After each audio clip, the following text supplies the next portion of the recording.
হুমায়ুন কবিরের ছোট্ট একটা কথা এই পশ্চিমবাংলাকে জাগানোর জন্য যথেষ্ট পরিমাণ।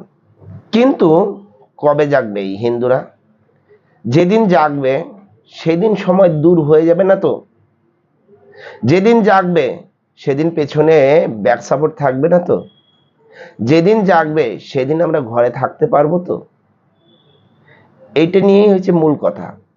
কি বলছেন হুমায়ুন কবির, একবার শুনে নেওয়া যাক।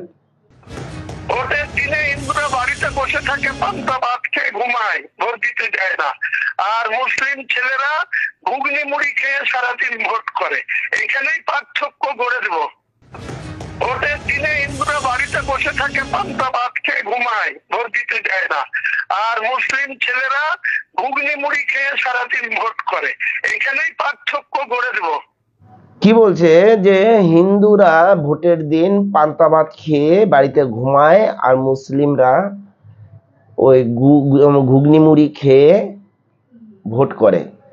কথাটা খারাপ কিছু বলেনি, কেননা হিন্দুরা তখন মার্চ এপ্রিল মাস পরে তখন একটু গরমের ভাব থাকে, তখন সবার বাড়িতেই পান্তা ভাত থাকে, আর পান্তা ভাত খেলে একটু ঘুমের নেশাটা বেশিই চলে যায়, যার জন্য হিন্দুরা ভোট করতেই যায় না। আর মুসলিমরা ঘুগনি মুড়ি খেয়ে শুকনো পেটে কিছু থাকুক চাই না থাকুক তবুও তারা দিদির জন্য ভোট করতে যায়, আর হিন্দুরা ভয়ে বাড়িতে লুকিয়ে থাকে। এটাই বলতে চেয়েছেন হুমায়ুন কবির। কি বলেন আপনারা? আপনাদের মূল্যবান মতামত জানাবেন। জয় হিন্দ, বন্দে মাতরম, ভারত মাতা কি জয়।